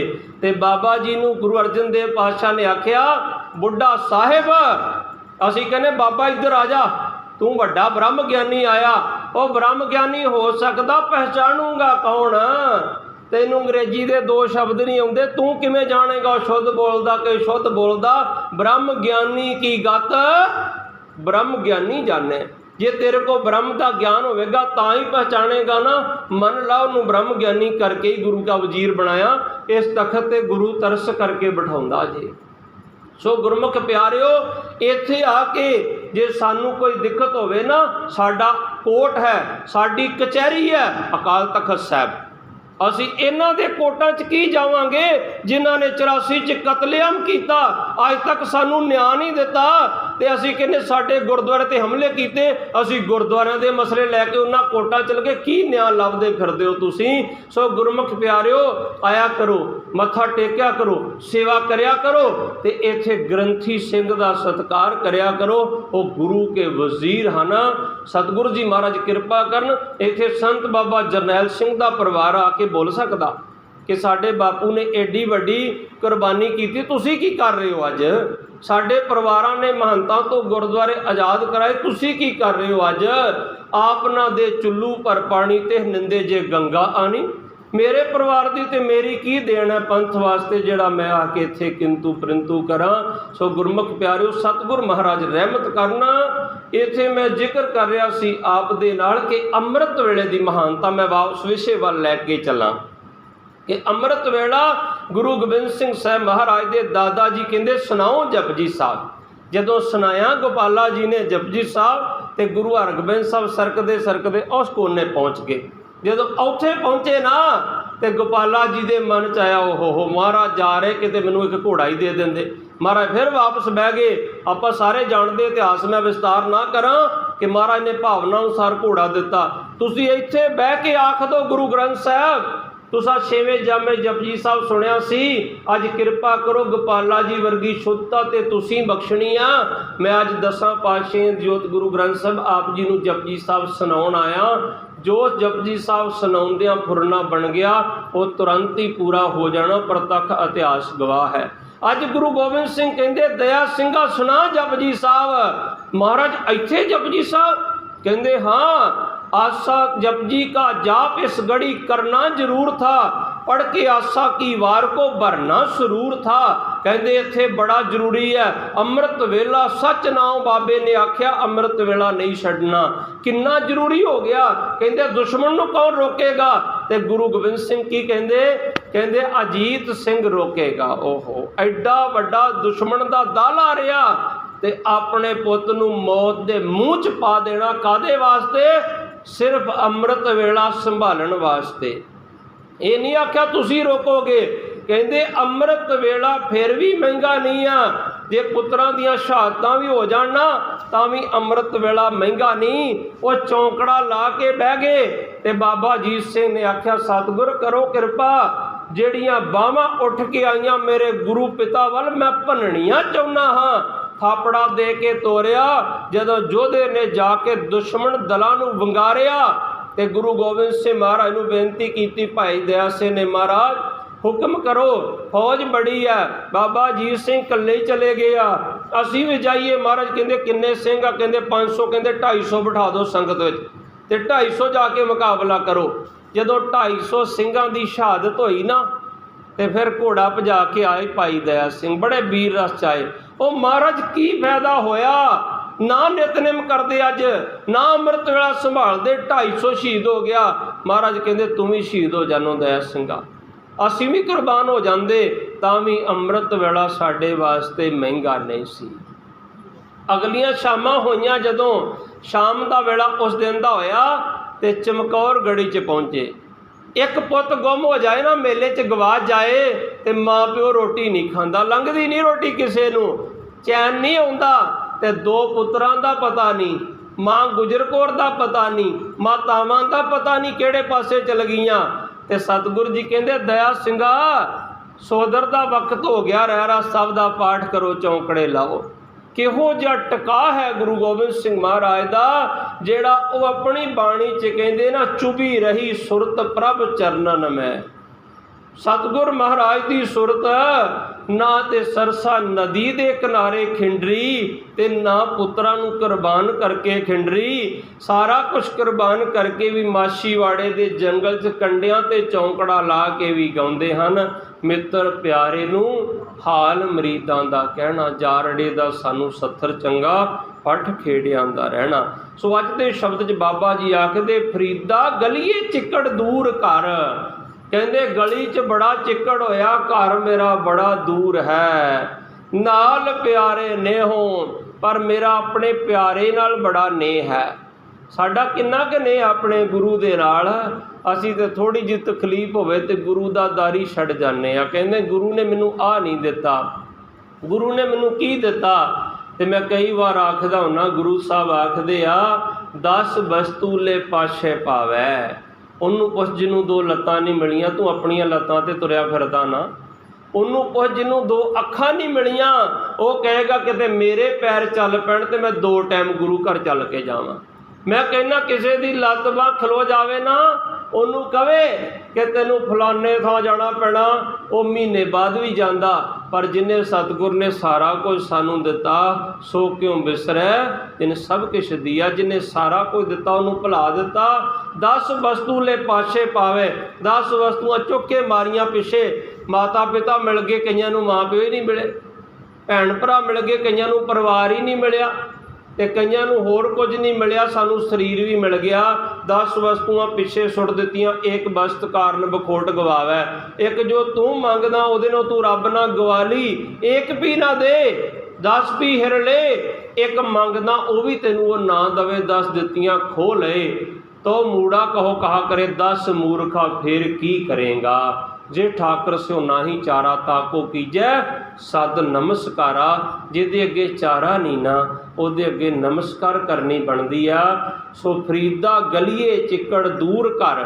ਗਲੀ 'ਚ ਬੜਾ ਚਿੱਕੜ। ਕਿਹੜੇ ਚਿੱਕੜ ਦੀ ਗੱਲ ਕੀਤੀ ਬਾਬਾ ਜੀ ਨੇ? ਆ ਜਿਹੜਾ ਮਾਇਆ ਦਾ ਚਿੱਕੜ ਪਿਆ ਹੋਇਆ। ਅੱਜ ਨਿਤਨੇਮ ਕੀਤਾ ਨਹੀਂ, ਅੱਜ ਭਰਾ ਦਾ ਵਿਆਹ ਸੀ। ਅੱਜ ਨਿਤਨੇਮ ਕੀਤਾ ਨਹੀਂ, ਅੱਜ ਬੱਚੇ ਦਾ ਜਨਮ ਦਿਨ ਸੀ। ਗੁਰਮੁਖਾ ਕਦੋਂ ਕਰੇਗਾ ਫਿਰ ਦੁੱਖ ਦਾਰੂ ਸੁਖ ਰੋਗ ਪਿਆ। ਆ ਛੋਟੀ ਜੀ ਨੌਕਰੀ ਮਿਲ ਗਈ, ਰੱਬ ਨੇ ਮੋਢਿਆਂ ਤੇ ਸਟਾਰ ਵੀ ਲਾਤੇ। ਮੈਂ ਆਰਮੀ 'ਚ ਕਹਿੰਦਾ ਹੁੰਨਾ ਕਿ ਪੁਲਿਸ ਜਦੋਂ ਮੋਢੇ ਤੇ ਸਟਾਰ ਲੱਗਦਾ ਤੇ ਆਰਮੀ 'ਚ ਜਦੋਂ ਮੋਢੇ ਤੇ ਸਟਾਰ ਲੱਗਦਾ ਸੀ ਸੂਬੇਦਾਰ ਬਣਦੇ ਨਾ, ਉਦੋਂ ਗੌਰਮੈਂਟ ਸਾਨੂੰ ਸਰਦਾਰ ਸਾਹਿਬਾਨ ਕਹਿੰਦੀ ਹੈ। ਇੱਕ ਵਾਰੀ ਨਾ ਥਾਣੇਦਾਰ ਸਾਹਿਬ ਆਏ, ਨਾਲ ਪੁਲਿਸ ਸੀ, ਤੇ ਬਾਪੂ ਜੀ ਕਹਿੰਦੇ ਇੱਕ ਕੁਰਸੀ ਲਿਆਓ ਸਰਦਾਰ ਸਾਹਿਬ ਲਈ। ਤੇ ਮੈਂ ਪੁੱਛ ਹੀ ਲਿਆ, ਬਾਪੂ ਜੀ ਆ ਸਾਰੇ ਹੀ ਸਰਦਾਰ ਆ, ਤੁਸੀਂ ਕਹਿੰਦੇ ਸਰਦਾਰ ਸਾਹਿਬ ਲਈ ਕੁਰਸੀ ਲਿਆਓ। ਕਹਿੰਦੇ ਨਹੀਂ ਨਹੀਂ, ਸਰਦਾਰ ਹੋਈ ਆ ਜਿਹਦੇ ਮੋਢੇ ਤੇ ਤਾਰੇ ਲੱਗੇ ਆ। ਭਾਵ ਕਿ ਸਾਨੂੰ ਗੌਰਮੈਂਟ ਸਰਦਾਰ ਕਦੋਂ ਮੰਨਦੀ ਆ? ਜਦੋਂ ਮੋਢੇ ਤੇ ਸਟਾਰ ਲੱਗ ਜਾਂਦੇ। ਆਰਮੀ 'ਚ ਭਾਵੇਂ ਮੋਨਾ ਹੋਵੇ, ਬਿਹਾਰੀ ਹੋਵੇ, ਬੰਗਾਲੀ ਹੋਵੇ, ਜਦੋਂ ਮੋਢੇ ਤੇ ਸਟਾਰ ਲੱਗਦੇ ਉਹਨੂੰ ਆਰਮੀ ਦੇ ਕਾਗਜ਼ਾਂ ਸਰਦਾਰ ਸਾਹਿਬਾਨ ਆਖਿਆ ਜਾਂਦਾ। ਤੇ ਮੈਂ ਕਹਿੰਦਾ ਨਾ ਉਹ ਭਲਿਆ, ਉਹ ਸਾਨੂੰ ਤੇ ਗੁਰੂ ਨੇ ਜੰਮਦਿਆਂ ਨੂੰ ਸਰਦਾਰ ਬਣਾਇਆ। ਹੁਣ ਤੇ ਤੁਹਾਨੂੰ ਗੌਰਮੈਂਟ ਨੇ ਵੀ ਸਰਦਾਰ ਮੰਨ ਲਿਆ। ਹੁਣ ਤੇ ਅੰਮ੍ਰਿਤ ਛਕ ਲਓ, ਹੁਣ ਤੇ ਦਾੜਾ ਕੇਸ ਰੱਖ ਲਓ, ਪਰ ਦੁੱਖ ਦਾਰੂ ਸੁੱਖ ਰੋਗ। ਪਰ ਛੋਟਾ ਜਿਹਾ ਸੁੱਖ ਮਿਲਿਆ, ਹੁਣ ਮੈਂ ਫੌਜੀ ਹਾਂ, ਮੈਂ ਦਾੜੀ ਨਹੀਂ ਰੱਖ ਸਕਦਾ। ਹੁਣ ਮੈਂ ਪੁਲਿਸ 'ਚ ਮੈਂ ਦਾੜੀ ਨਹੀਂ ਰੱਖ ਸਕਦਾ। ਹੁਣ ਮੈਂ ਮੁਲਾਜ਼ਮ ਹਾਂ, ਮੈਂ ਅੰਮ੍ਰਿਤ ਨਹੀਂ ਛਕ ਸਕਦਾ। ਉਹ ਜਿਹੜੇ ਗੁਰੂ ਨੇ ਤੈਨੂੰ ਮੁਲਾਜ਼ਮ ਬਣਾਇਆ, ਕਦੇ ਉਹਦਾ ਵੀ ਕੁਰਬਾਨੀਆਂ ਯਾਦ ਕਰ। ਤੂੰ ਅੰਮ੍ਰਿਤ ਛਕ ਕੇ ਗੁਰੂ ਵਾਲਾ ਬਣ। ਮੈਂ ਕਹਿੰਦਾ ਮੋਢਿਆਂ ਤੇ ਲੱਗੇ ਹੁਣ ਤਾਰੇ, ਦਾੜਾ ਹੋਵੇ, ਸ੍ਰੀ ਸਾਹਿਬ ਪਾਇਆ ਹੋਵੇ ਨਾ, ਤੇ ਆਪਣੇ ਆਪ ਹੀ ਸਿੱਖੀ ਦਾ ਪ੍ਰਚਾਰ ਹੋਈ ਜਾਂਦਾ। ਅੱਜ ਸਾਡੇ ਬੱਚੇ ਪਤਾ ਕੀ ਸੋਚਦੇ ਆ? ਜਦੋਂ ਆਰਮੀ ਵਾਲੇ ਕਲੀਨ ਸੇਵ ਜੇ ਹੋ ਕੇ ਆਉਂਦੇ ਨਾ, ਪਿੰਡ ਮੋਨੇ ਹੋ ਕੇ ਵਾਲ ਕਟਾ ਕੇ, ਸਾਡੇ ਬੱਚੇ ਸੋਚਦੇ ਆਰਮੀ ਜਾਣਾ ਸ਼ਾਇਦ ਇੱਦਾਂ ਦੇ ਹੁੰਦੇ ਆ। ਇੱਦਾਂ ਦੇ ਨਹੀਂ ਹੁੰਦੇ। ਬਾਬਾ ਈਸ਼ਰ ਸਿੰਘ ਰਾੜਾ ਸਾਹਿਬ ਵਰਗੇ ਹੁੰਦੇ ਆਰਮੀ 'ਚ। ਬਾਬਾ ਕਰਮ ਸਿੰਘ ਹੋਤੀ ਮਰਦਾਨ ਵਰਗਿਆਂ ਵਾਲੇ ਹੋਏ ਆਰਮੀ 'ਚੋਂ। ਬਾਬਾ ਨਿਧਾਨ ਸਿੰਘ ਵਰਗੇ ਹੋਏ ਆਰਮੀ ਦੇ ਵਿੱਚੋਂ। ਸੋ ਗੁਰਮੁਖੋ, ਆਰਮੀ ਯੋਧਿਆਂ ਦੀ ਖਾਣ ਹੈ। ਆਰਮੀ ਰੱਬ ਨੂੰ ਪਾਉਣ ਦਾ ਇੱਕ ਪਲੇਟਫਾਰਮ ਹੈ। 21 ਯੋਧਿਆਂ ਦਾ ਇਤਿਹਾਸ ਪੜ੍ਹ ਲਿਓ, ਸਾਰਾ ਗੜੀ ਦਾ ਇਤਿਹਾਸ। ਦਾਸ ਨੇ ਰਿਕਾਰਡ ਕਰਕੇ YouTube ਤੇ ਚੜ੍ਹਿਆ ਹੋਇਆ, ਤੁਸੀਂ ਦੇਖ ਸਕਦੇ ਹੋ। ਬਲਰਾਜ ਸਿੰਘ ਖਾਲਸਾ ਚੈਨਲ ਖੋਲੋਗੇ, ਗੁਰੂ ਨੇ ਜਿੰਨੀ ਕਿਰਪਾ ਕੀਤੀ ਹਰ ਵਿਸ਼ੇ ਤੇ ਕੋਸ਼ਿਸ਼ ਕਰੀਦੀ ਆ ਕਥਾ ਕਰਨ ਦੀ। ਜਿਹੜੇ ਫੌਜੀ ਵੀਰ ਸਵਾਲ ਕਰਦੇ ਨਾ ਤੁਰਿਆਂ ਜਾਂਦਿਆਂ, ਸੋਚੀਦਾ ਹੋਰ ਕਿਸੇ ਦੇ ਜ਼ਿਹਨ 'ਚ ਵੀ ਹੋਏਗਾ, ਹਰ ਮੈਦਾਨ ਫਤਿਹ ਕੀ ਆ, ਦੇਗ ਤੇਗ ਫਤਿਹ ਕੀ ਆ, ਵਾਹਿਗੁਰੂ ਕੀ ਆ, ਸਿੰਘ ਕੀ ਆ, ਸਿੱਖ ਕੀ ਆ, ਖਾਲਸਾ ਕੀ ਆ। ਇਹ ਸਾਰੇ ਵਿਸ਼ਿਆਂ ਤੇ ਕੋਸ਼ਿਸ਼ ਕਰੀਦੀ ਕਿ ਮੇਰੇ ਫੌਜੀ ਵੀਰ ਇਹਨਾਂ ਵਿਸ਼ਿਆਂ ਤੋਂ ਵਾਂਝੇ ਨਾ ਰਹਿ ਸਕਣ। ਸੋ ਅੰਮ੍ਰਿਤ ਛਕੋ, ਗੁਰੂ ਵਾਲੇ ਬਣੋ। ਗੁਰਮੁਖੋ, ਐਡੀਆਂ ਵੱਡੀਆਂ ਕੁਰਬਾਨੀਆਂ ਗੁਰੂ ਸਾਹਿਬ ਨੇ ਦਿੱਤੀਆਂ। ਗਲੀਏ ਫਰੀਦਾ ਗਲੀਏ ਚਿੱਕੜ ਦੂਰ ਘਰ, ਨਾਲ ਪਿਆਰੇ ਨੇਹੋ। ਮੈਂ ਕਰਾਂ ਕੀ, ਗਲੀ 'ਚ ਬੜਾ ਚਿੱਕੜ ਹੈ ਨਾ। ਮੈਂ ਹੁਣ ਆਹ ਨੌਕਰੀ ਕਰਦਾ, ਮੈਂ ਅੰਮ੍ਰਿਤ ਨਹੀਂ ਛਕ ਸਕਦਾ। ਮੈਂ ਹੁਣ ਆਹ ਕਰਦਾ, ਮੈਂ ਕੇਸ ਨਹੀਂ। ਇਹ ਸਾਰਾ ਚਿੱਕੜ ਹੈ ਰਸਤੇ ਦੇ ਵਿੱਚ, ਗਲੀ ਦੇ ਵਿੱਚ। ਗਲੀਏ ਚਿੱਕੜ ਫਰੀਦਾ ਗਲੀਏ ਚਿੱਕੜ ਦੂਰ ਕਰ, ਪਰ ਘਰ ਮੇਰਾ ਬੜਾ ਦੂਰ ਹੈ। 84 ਲੱਖ ਜੂਨੀ ਦਾ ਸਫ਼ਰ ਕਰਕੇ ਆਇਆ, ਉਹ ਵਾਪਸ ਤੇ ਪਰਤਣਾ ਨਾ। ਨਾਲ ਪਿਆਰੇ ਨੇਹੋ, ਤੇ ਪਰ ਪਿਆਰੇ ਨਾਲ ਮੇਰਾ ਨੇਹ ਪਿਆਰ ਬੜਾ ਹੈ। ਚੱਲਿਆ ਤਾਂ ਭਿੱਜੇ ਕੰਬਲੀ, ਹੁਣ ਮੀਂਹ 'ਚ ਤੁਰਦਾ ਤੇ ਕੰਬਲੀ ਭਿੱਜ ਜਾਂਦੀ ਆ। ਰਹਾਂ ਤਾਂ ਟੁੱਟੈ ਨਿਉ, ਪਰ ਜੇ ਮੈਂ ਰਹਿ ਜਾਣਾ ਨਹੀਂ ਜਾਂਦਾ ਨਾ ਤੇ ਮੇਰਾ ਪਿਆਰੇ ਨਾਲੋਂ ਨੇਹ ਜਿਹੜਾ ਪਿਆਰ ਉਹ ਟੁੱਟਦਾ ਹੈ। ਹੁਣ ਕਰਾਂ ਕੀ? ਇਸ ਕਰਕੇ ਸਾਨੂੰ ਕੰਬਲੀ ਭਿੱਜਣ ਵੱਲ ਨਹੀਂ ਵੇਖਣਾ ਚਾਹੀਦਾ ਕਿ ਮੈਂ ਪੁੱਤ ਦਾ ਵਿਆਹ ਕਰ ਰਿਹਾ, ਸ਼ਰਾਬ ਨਹੀਂ ਪਿਲਾਂਗਾ ਤਾਂ ਲੋਕੀ ਕਹਿਣਗੇ ਇਹਨੇ ਕੀ ਕੀਤਾ। ਮੈਂ ਧੀ ਦਾ ਵਿਆਹ ਕਰ ਰਿਹਾ ਜਾਂ ਪੁੱਤ ਦਾ ਵਿਆਹ ਕਰ ਰਿਹਾ, ਦਾਜ ਨਹੀਂ ਲਵਾਂਗਾ ਤਾਂ ਕਹਿਣਗੇ ਇਹਨੇ ਕੀ ਕੀਤਾ। ਕੰਬਲੀ ਭਿੱਜਣ ਦੀ ਪਰਵਾਹ ਨਾ ਕਰ, ਇਹ ਪਰਵਾਹ ਕਰ ਮੇਰਾ ਪਿਆਰੇ ਨਾਲੋਂ ਨੇਹ ਨਾ ਟੁੱਟ ਜਾਵੇ।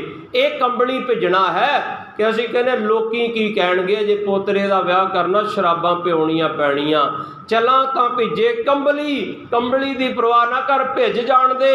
ਇਹ ਯਾਦ ਰੱਖ, ਰਹਾਂ ਤਾਂ ਟੁੱਟੈ ਨਿਉ, ਜੇ ਉਹਦੀ ਦੱਸੀ ਮਰਜ਼ਾਦਾ ਤੇ ਨਹੀਂ ਚੱਲਾਂਗਾ ਮੇਰਾ ਗੁਰੂ ਨਾਲੋਂ ਪਿਆਰ ਟੁੱਟ ਜਾਂਦਾ ਹੈ। ਭਿੱਜੋ ਸਿਜੋ ਕੰਬਲੀ ਅੱਲਾ ਵਰਸੋ ਮਿਓ, ਜਿੰਨਾ ਮਰਜੀ ਅੱਲਾ ਪ੍ਰਮਾਤਮਾ ਮੀਂਹ ਵਰਾ ਦੇ, ਮੇਰੀ ਕੰਬਲੀ ਭਾਵੇਂ ਸਾਰੀ ਭਿੱਜ ਜਾਵੇ, ਭਾਵੇਂ ਸਾਰਾ ਸੰਸਾਰ ਕਹਿਣ ਲੱਗ ਪਏ ਇਹਨੂੰ ਜੱਗ ਰੱਖਣਾ ਨਹੀਂ ਆਉਂਦਾ, ਪਰ ਇਹਨੂੰ ਰੱਬ ਰੱਖਣਾ ਆਉਂਦਾ। ਰੱਬ ਰੱਖਣਾ ਆਉਣਾ ਚਾਹੀਦਾ। ਸੰਸਾਰ ਦਾ ਕੀ ਹੈ, ਅੱਜ ਕਹਿਣਗੇ ਚੰਗਾ, ਕੱਲ੍ਹ ਕਹਿਣਗੇ ਬੁਰਾ। ਇਸ ਕਰਕੇ ਉਹਨੂੰ ਮਨਾ ਲਾ ਜਿਹਨੇ ਤੇਰੇ ਲਈ ਸਾਰਾ ਸਰਬੰਸ ਵਾਰਿਆ।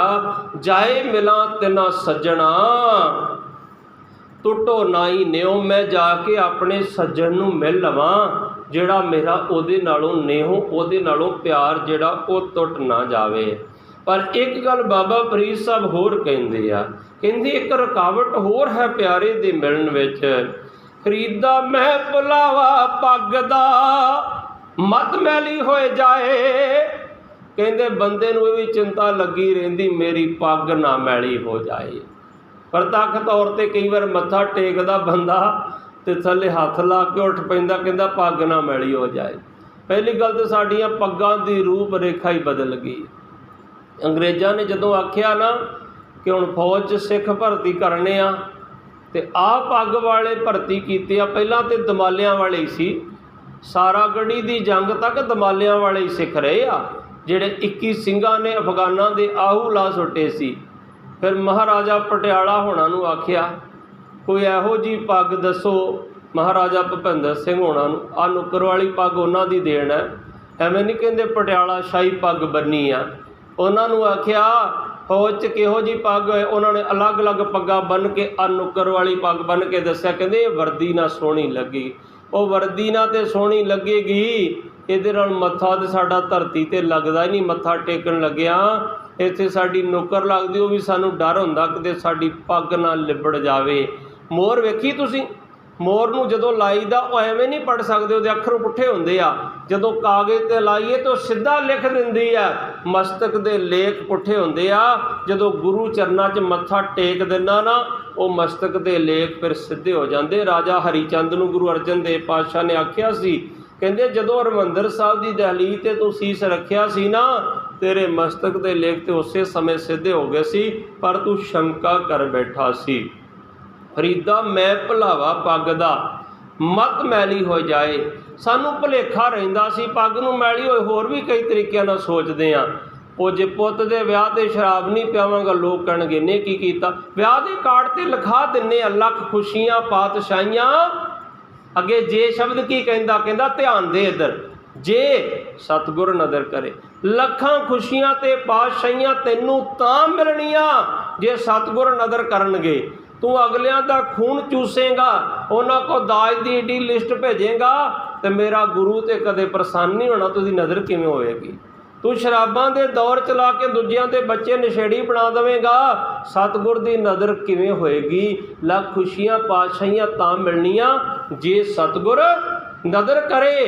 ਤੇ ਅਗਲੀ ਪੰਕਤੀ ਤੇ ਯਾਦ ਹੀ ਨਹੀਂ ਆਪਾਂ ਨੂੰ, ਨਿਮਕ ਏਕ ਹਰ ਨਾਮ ਦੇ ਅੱਖ ਚਮਕਣ ਜਿੰਨੇ ਸਮੇਂ ਨੂੰ ਨਿਮਕ ਕਹਿੰਦੇ। ਇੰਨਾ ਕੁ ਸਮਾਂ ਦਾਤਾ ਮੈਨੂੰ ਨਾਮ ਦੇ ਦਿਓ, ਮੇਰਾ ਮਨ ਤਨ ਸ਼ੀਤਲ ਹੋਏ, ਮਨ ਤੇ ਤਨ ਠੰਡਾ ਹੋ ਜਾਏ। ਜਿੱਥੋਂ ਨਾਮ ਮਿਲਣਾ, ਆਨੰਦ ਕਾਰਜ ਕਰਨ 5 ਜਾਣੇ ਜਾਂਦੇ ਆ, ਬਾਕੀ ਸਾਰੇ ਉਧਰ ਲੱਤਾਂ ਬਾਹਾਂ ਮਾਰ ਰਹੇ ਹੁੰਦੇ, ਨੱਚ ਰਹੇ ਹੁੰਦੇ।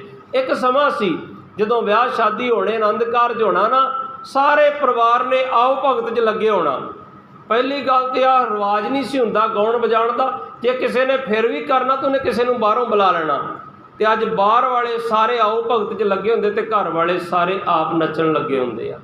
ਦੇਖ ਲਿਓ ਇਸੇ ਤਰ੍ਹਾਂ ਹੀ ਆ, ਘਰ ਵਾਲਾ ਕੋਈ ਕਿਸੇ ਨੂੰ ਜਲ ਦਾ ਗਲਾਸ ਨਹੀਂ ਪਿਆਉਂਦਾ, ਉਹ ਕਹੇਗਾ ਵੇਟਰ ਕਿੱਥੇ, ਬਹਿਰੇ ਕਿੱਥੇ, ਉਹ ਕਿੱਥੇ, ਜੇ ਕਿੱਥੇ, ਖਵਾਉਣ ਵੀ ਬਾਹਰ ਵਾਲੇ ਲੱਗੇ ਤੇ ਘਰ ਵਾਲੇ ਸਾਰੇ ਜਿਹੜੇ ਉਹ ਨਾਚੇ ਬਣ ਕੇ ਨੱਚਣ ਲੱਗੇ ਹੁੰਦੇ ਆ। ਇੱਕ ਦਿਨ ਨੱਚਣ ਤੋਂ ਹੀ ਕੋਰੜੇ ਮਾਰੇ ਗਏ ਸੀ ਮਹਾਰਾਜਾ ਰਣਜੀਤ ਸਿੰਘ ਨੂੰ। ਪਰ ਅੱਜ ਸਾਡੀ ਤਰਾਸਦੀ ਆ, ਅੱਜ ਨੱਚਣ ਤੋਂ ਬਿਨਾਂ ਸਾਡਾ ਕੋਈ ਵੀ ਕਾਰਜ ਜਿਹੜਾ ਉਹ ਸੰਪੂਰਨ ਨਹੀਂ ਹੁੰਦਾ। ਅਸੀਂ ਕਹਿ ਦਿੰਦੇ ਸ਼ਾਇਦ, ਕਹਿੰਦੇ ਜੀ ਪੰਜਾਬੀ ਕਲਚਰ ਇਹ ਸਾਡਾ ਕਲਚਰ ਹੈ। ਹੀਰ ਰਾਂਝੇ ਦੀਆਂ ਸਾਖੀਆਂ ਸਾਡੇ ਬੱਚਿਆਂ ਨੂੰ ਪੜ੍ਹਾਤੀਆਂ, ਮਿਰਜ਼ਾ ਸਾਹਿਬਾਂ ਦੀਆਂ ਸਾਖੀਆਂ ਸਾਨੂੰ ਸਿਲੇਬਸ 'ਚ ਪਾ ਦਿੱਤੀਆਂ, ਸਾਰਾਗੜ੍ਹੀ ਦੀ ਜੰਗ ਨਹੀਂ ਪਾਈ, ਚਮਕੌਰਗੜ੍ਹੀ ਦਾ ਇਤਿਹਾਸ ਕੱਢ ਦਿੱਤਾ, ਸਰਹੰਦ ਦੇ ਸਾਕੇ ਕੱਢ ਦਿੱਤੇ ਤੇ ਸਾਨੂੰ ਕਹਿੰਦੇ ਪੰਜਾਬੀ ਕਲਚਰ ਕਿ ਇਹਨਾਂ ਨੂੰ ਵਿਰਸੇ ਨੂੰ ਤੋੜ ਦਿਓ, ਇਹ ਮਿਰਜ਼ੇ ਸਾਹਿਬਾਂ ਵਰਗੇ ਹੀ ਬਣਨ। ਤੇ ਜੇ ਉਹਨੂੰ ਬੰਦਾ ਪੁੱਛੇ ਜੇ ਤੇਰੀ ਬੱਚੀ ਨੇ ਇਹੋ ਜਿਹਾ ਕੰਮ ਕੀਤਾ ਹੁੰਦਾ ਤੇ ਤੂੰ ਉਹਦੇ ਕਿੱਸੇ ਬਣਾ ਬਣਾ ਕੇ ਸੁਣਾਉਣੋ ਲੋਕਾਂ ਨੂੰ। ਉਹ ਜਿਹੜੀਆਂ ਬੁਰਾਈਆਂ ਸੀ ਉਹਨਾਂ ਨੂੰ ਛੁਪਾਉਣਾ ਚਾਹੀਦਾ ਸੀ, ਗਾਂ ਕੋਈ ਹੋਰ ਨਾ ਇਸ ਰਸਤੇ ਤੁਰ ਪਏ। ਉਹ ਬੁਰਾਈਆਂ ਨੂੰ ਨਿਖਾਰਿਆ ਗਿਆ ਤੇ ਕੁਰਬਾਨੀਆਂ ਨੂੰ ਜਿਹੜਾ ਉਹ ਦਬਾਇਆ ਗਿਆ। ਇਹ ਸਾਡੇ ਪੰਜਾਬ ਦੀ ਤਰਾਸਦੀ ਆ। ਸਾਰਾਗੜ੍ਹੀ ਦਾ ਇਤਿਹਾਸ ਯੂਰਪ ਦੇ ਦੇਸ਼ਾਂ ਵਿੱਚ ਬੱਚਿਆਂ ਨੂੰ ਪੜ੍ਹਾਇਆ ਜਾ ਰਿਹਾ, ਪਰ ਸਾਡੇ ਇੰਡੀਆ ਤੇ ਦੂਰ ਦੀ ਗੱਲ ਪੰਜਾਬ ਵਿੱਚ ਹੀ ਨਹੀਂ ਪੜ੍ਹਾਇਆ ਜਾਂਦਾ। ਜਿਹੜੇ ਇੰਡੀਅਨ ਆਰਮੀ 'ਚ ਅਫਸਰ ਬਣਦੇ ਆ ਉਹਨਾਂ ਨੂੰ ਸਾਰਾਗੜ੍ਹੀ ਦਾ ਇਤਿਹਾਸ ਪੜ੍ਹਾਇਆ ਜਾਂਦਾ ਕਿ ਇਹਨਾਂ ਯੋਧਿਆਂ ਤੋਂ ਸੇਧ ਲਓ, ਇਸ ਤਰ੍ਹਾਂ ਦੇਸ਼ ਵਾਸਤੇ ਕੁਰਬਾਨੀਆਂ ਕਰੋ, ਪਰ ਸਾਨੂੰ ਨਹੀਂ ਪੜ੍ਹਾਇਆ ਜਾਂਦਾ। ਇੱਕ ਸ਼ਲੋਕ ਦੀ ਵਿਆਖਿਆ ਕਰਕੇ ਸਮਾਪਤੀ ਆ। ਫਰੀਦਾ ਮੈਂ ਭੁਲਾਵਾ ਪੱਗ ਦਾ, ਮੱਤ ਮੈਲੀ ਹੋਏ ਜਾਏ, ਗਹਿਲਾ ਰੂਹ ਨਾ ਜਾਣੀ, ਸਿਰ ਪੀ ਮਿੱਟੀ ਖਾਏ। ਕਹਿੰਦੇ ਇਹ ਬੇਵਫਾ ਜਾਣਦਾ ਹੀ ਨਹੀਂ ਆ ਕਿ ਸਿਰ ਨੂੰ ਵੀ ਤੇਰੇ ਨੂੰ ਮਿੱਟੀ ਕਿਨੇ ਖਾ ਜਾਣਾ। ਤੂੰ ਕਿਹੜੀ ਪੱਗ ਦੀ ਗੱਲ ਕਰਦਾ, ਤੂੰ ਕਿਹੜੇ ਲੋਕਾਂ ਨੂੰ ਖੁਸ਼ ਕਰਨ ਦੀ ਗੱਲ ਕਰਦਾ। ਇਹ ਸਾਰਾ ਕੁਝ ਨਾਸ਼ਵਾਨ ਇੱਕ ਦਿਨ ਨਾਸ਼ ਹੋ ਜਾਣਾ। ਇੱਥੇ ਨਾਲ ਜੋ ਨਿਭਣਾ ਨਾ ਉਹਨੂੰ ਮਨਾ ਲਾ। ਕਿਹੜੀ ਕਿਹਨੂੰ ਮਨਾ?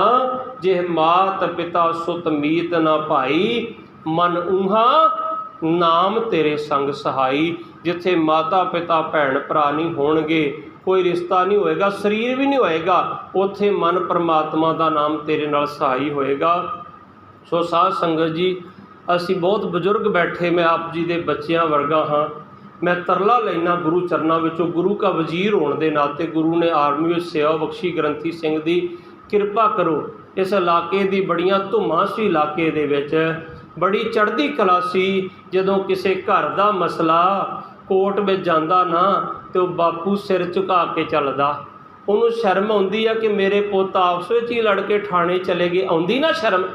ਤੇ ਸਾਡਾ ਪਿਓ ਜਿਹਨੇ ਐਡੀਆਂ ਕੁਰਬਾਨੀਆਂ ਕੀਤੀਆਂ, ਤੁਸੀਂ ਉਸ ਗੁਰੂ ਦੇ ਘਰ ਦੇ ਮਸਲਿਆਂ ਨੂੰ ਕੋਰਟਾਂ ਵਿੱਚ ਲੈ ਕੇ ਜਾਓ। ਦਿੱਕਤ ਹੈ ਤੇ ਆਪਣੇ ਕੋਰਟ 'ਚ ਲੈ ਕੇ ਜਾਓ, ਅਕਾਲ ਤਖਤ ਸਾਹਿਬ 'ਤੇ ਲੈ ਕੇ ਜਾਓ, ਹੋਰ 5 ਤਖਤਾਂ ਦੇ ਜਥੇਦਾਰ ਉਹਨਾਂ ਕੋਲ ਜਾਓ। ਦਮਦਮੀ ਟਕਸਾਲ ਦੇ ਮਹਾਂਪੁਰਸ਼ ਬੈਠੇ ਆ, ਬਾਬਾ ਹਰਨਾਮ ਸਿੰਘ ਧੁਮਾ ਜੀ। ਦੇਖੋ ਗੁਰਮੁਖ ਪਿਆਰਿਓ, ਲੋਕਾਂ ਨੇ ਤੇ ਗੁਰੂ ਨਾਨਕ ਸਾਹਿਬ ਨੂੰ ਵੀ ਕਿਸੇ ਨੇ ਭੂਤਨਾ ਕਿਹਾ, ਕਿਸੇ ਨੇ ਬੇਤਾਲਾ ਕਿਹਾ। ਕੋਈ ਆਖੇ ਭੂਤਨਾ, ਕੋ ਕਹੇ ਬੇਤਾਲਾ, ਕੋਈ ਆਖੇ ਆਦਮੀ ਨਾਨਕ ਵਿਚਾਰਾ, ਕੋਈ ਕਹਿੰਦੇ ਵਿਚਾਰਾ ਇਹ ਵੀ ਆਦਮੀ ਆ। ਕਿੰਤੂ ਪਰੰਤੂ ਕਰਨ ਵਾਲਿਆਂ ਨੇ ਕਰੀ ਜਾਣਾ। ਉਹ ਜਥੇਦਾਰ ਨਹੀਂ ਚੰਗਾ, ਉਹ ਗ੍ਰੰਥੀ ਨਹੀਂ ਚੰਗਾ, ਉਹ ਪ੍ਰਧਾਨ ਨਹੀਂ ਚੰਗਾ। ਜੇ ਚੰਗਾ ਨਾ ਹੁੰਦਾ ਪ੍ਰਧਾਨ ਜਾਂ ਰਿਸੀਵਰ ਕੋਈ ਵੀ, ਤੇ ਇੱਥੇ ਗੁਰੂ ਹਰਗੋਬਿੰਦ ਸਾਹਿਬ ਨੇ ਉਹਨੂੰ ਭੇਜਣਾ ਹੀ ਨਹੀਂ ਸੀ। ਆਪਣੀ ਮਰਜ਼ੀ ਨਾਲ ਨਹੀਂ ਹੋਇਆ, ਆਪਣੀ ਮਰਜ਼ੀ ਨਾਲ ਬੰਦਾ ਸਾਹ ਨਹੀਂ ਲੈ ਸਕਦਾ। ਉਹਦੀ ਕਿਸਮਤ 'ਚ ਉਸ ਮਾਲਕ ਨੇ ਸੇਵਾ ਲਿਖੀ ਆ, ਉਹਦਾ ਕੋਈ ਪੁਰਬਲਾ ਕਰਮ ਅੱਗੇ ਆਇਆ, ਉਹ ਇੱਥੇ ਸੇਵਾ 'ਚ ਆਇਆ। ਇੱਥੇ ਕੋਈ ਪ੍ਰੋਗਰਾਮ ਉਲੀਕਿਆ ਕਰੋ, ਪਹਿਲਾਂ ਗ੍ਰੰਥੀ ਸਿੰਘ ਦੀ ਸਲਾਹ ਲਿਆ ਕਰੋ, ਬਾਬਾ ਜੀ ਆਹ ਪ੍ਰੋਗਰਾਮ ਕਰਨਾ, ਫਿਰ ਗੁਰੂ ਗ੍ਰੰਥ ਸਾਹਿਬ ਦੀ ਹਜ਼ੂਰੀ 'ਚ ਕਰਿਆ ਕਰੋ। ਮੈਂ ਕਈ ਵਾਰ ਦੇਖਦਾ ਹੁੰਨਾ ਪ੍ਰੋਗਰਾਮ ਹੋ ਰਿਹਾ, ਮੱਥਾ ਪਾਲਕੀ ਨੂੰ ਟੇਕੀ ਜਾਈਏ, ਹੁਣ ਚੌਰ ਸਾਹਿਬ ਕਿਹਨੂੰ ਕਰੀਏ, ਇੱਥੇ ਅਰਦਾਸ ਕਿਹਦੇ ਚਰਨਾਂ 'ਚ ਕਰੀਏ? ਗੁਰੂ ਨੂੰ ਤਾਂ ਅਸੀਂ ਆਖ ਦਿੱਤਾ ਜਾਓ ਤੁਸੀਂ ਆਰਾਮ ਕਰੋ ਸੁੱਖ ਆਸਣ ਦੇ ਕਮਰੇ ਜਾ ਕੇ, ਅਸੀਂ ਪ੍ਰੋਗਰਾਮ ਕਰਨਾ। ਉਹ ਸਤਿਗੁਰ ਜਾਗਤਾ ਹੈ ਦਿਓ, ਭੁੱਲੀ ਮਾਲਨੀ ਹੈ ਇਓ। ਮੇਰੇ ਵਰਗਾ ਮਰਜ਼ਾਦਾ ਦੀ ਗੱਲ ਕਰੇ ਤੇ ਆਖਣਾ ਉਹ ਤੱਤਾ ਬੋਲਦਾ, ਆਖਣਾ ਉਹਨੂੰ ਕੀ ਲੋੜ ਤੀਜੇ ਥਾਂ ਆ ਕੇ ਬੋਲਣ ਦੀ। ਮੇਰੇ ਵਰਗੇ ਪ੍ਰਚਾਰਕ ਪਤਾ ਕਿਉਂ ਨਹੀਂ ਬੋਲਦੇ? ਗੁਰਮੁਖੋ ਸੱਚ ਬੋਲੋਗੇ ਨਾ, ਆਖਣਾ ਅਗਲੀ ਵਾਰ ਤੋਂ ਉਹਨੂੰ ਟਾਈਮ ਨਾ ਦਿਓ, ਉਹ ਇੱਦਾਂ ਬੋਲਦਾ ਜੇ ਆ ਕੇ ਸਟੇਜ 'ਤੇ। ਤੇ ਮੈਂ ਕਹਿੰਦਾ ਉਹਨਾਂ ਪ੍ਰਚਾਰਕਾਂ ਨੂੰ ਪਰਵਾਹ ਨਾ ਕਰਿਆ ਕਰੋ, ਆਖਿਆ ਕਰੋ ਮੇਰਾ ਰੁੱਸੇ ਨਾ ਕਲਗੀਆਂ ਵਾਲਾ, ਤੇ ਜੱਗ ਭਾਵੇਂ ਸਾਰਾ ਰੁੱਸ ਜਾਏ। ਮੈਂ ਤੇ ਮਾੜੀ ਬੁੱਚਿਆਂ ਸਕੂਲ 'ਚ ਬੋਰੀ 'ਤੇ ਬਹਿ ਕੇ ਪੜ੍ਹਿਆ ਸੀ, कदे सोचिया नहीं सी गुरु साहब इस तखत ते भी कथा कराउणगे। ते जदों अज मेरे पिंड माड़ी बुच्चियां दी संगत ने याद कीता ना, कहंदे ज्ञानी जी अरकां पिंड नूं समा दिओ, समागम च कथा करनी आ। मैनूं एडी वड्डी खुशी है, मैं आप संगत नूं दस नहीं सकदा, क्योंकि कहंदे ना असी विद्वान नहीं हाँ, ये गुरु का तरस उन्हें स्टेज पर बिठा लिया। ये मेरे बजुर्गों का आशीर्वाद है जिन्हों ने पिंड दियां ने मैनूं फिर याद किया कि अपना बच्चा, मैं माड़ी बुच्चियां कथा करन आया सी, मास्टर हरचैन सिंह स्पैशल मिलण आए, कहंदे मैनूं पता लगा मेरा पुत मेरा स्टूडेंट कथा करन वास्ते आया। अज मैनूं इन्नी खुशी, मैं गुरु हरगोबिंद साहब के चरणों 'च यही अरदास करदा, मेरा नगर चढ़दियां कला दे विच जावे, जिहड़ा अपने बच्चों नूं माण दिंदा, जिहड़ा अपने बच्चों नूं याद करदा है। गुरमुख प्यारिओ, कोई छोटा जिहा कथावाचक विद्वान कोई भी होए, तीन शक्तियां ने जिस दिन उन्होंने मान लिया, समझ लो गुरु कृपा कर रहा, वो बजुर्गों का आशीर्वाद मिल रहा। एक घर का परिवार नहीं जे कदे मनता हुंदा, जे किसी ग्रंथी कथावाचक नूं देखना उहदे बच्चे साबित सूरत देख लो, इन्ना ही समझ लो गुरु साहब की कृपा। जो नितनेम करते हैं तो होर गुरु साहब की कृपा। तो दूसरा, मैं गुरु के तखत पर बह के कह रहा, मेरी बेटी ने फोन किया फतेह दिवस वाले दिन कि पापा फतेह दिवस के प्रोग्राम तो बड़े चल रहे आ, पर कई बार बच्चों की पढ़ाई होंदी आ, वो उस समय नहीं जा सकते जो इतिहास सुनाया जा रहा होंदा। तुहाडे ते गुरु ने कृपा की, 4 जंगां का इतिहास रिकॉर्ड करके मैनू भी लिंक पाओ, मैं सारा इतिहास सुनागी। तो मैं शाम नूं अरदास की, गुरु ग्रंथ साहिब महाराज तुहाडी कृपा नाल बच्चे जदों माँ बाप नूं सुन लग पैंदे, नहीं तो भैन भरा कहंदे हुंदे वो लुधियाणे वाला कथावाचक बड़ी चढ़दी कला वाला, वो इधर वाला पठानकोट वाला कथावाचक बड़ी वो कथावाचक इत्थे वाले भी सारे चढ़दी कला वाले। तुहाडी सोच पॉजिटिव हो जाए। तो दूजी गल, पिंड नहीं मनदा हुंदा, यार दोस्त नहीं मनते होंगे, कहते मेरे नाल ही पढ़ता सी, वेख्या वड्डा कथावाचक आ गया, वड्डा वो जथेदार बन गया। रिश्तेदार नहीं मनते होंगे। जिदन इन्हां तिन्नां ने मेहर भरिया हाथ सिर ते धर दिता ना, उस दिन बच्चे ते गुरु आप ही कृपा कर दिंदा। सो साडे सरपंच साहब भी बैठे, मैं बड़ा शुक्रगुजार अपने इलाके का कि जेडे पिंड दियां बच्चियां नूं माण बख्शिश करदे ते उस स्कूल च कथा करन दा मौका मिल रहा, जिथे मैं पहली तो लैके 10वीं तक बोरी ते बह के पढ़िया सी। ते मैनूं बड़ी प्रसन्नता ते गुरु साहब दा कोटान कोट धन्नवाद आ। ये ना सोचा करो मैं वड्डा हो गया, ये क्या करो मेरा गुरु वड्डा हो गया। मैं तो यही गल कहना, जो हमरी विद होती मेरे सतगुरा साबित, तुम हर जानो आपे, हम रुलते फिरते कोई बात ना पूछता, गुर सतगुर संग कीरे हम थापे। दो ही गल्लां याद रखा करो, एक तो गुरु की कृपा, एक ये ना आख्या करो। मैनू किसी ने पूछा, ज्ञानी जी तुहाडे माँ बाप किन्ने पढ़े लिखे? मैं आख्या जिथे तक मेरी पढ़ाई आ ना, इस तो दुगनी पढ़ाई मेरे माता पिता दी आ।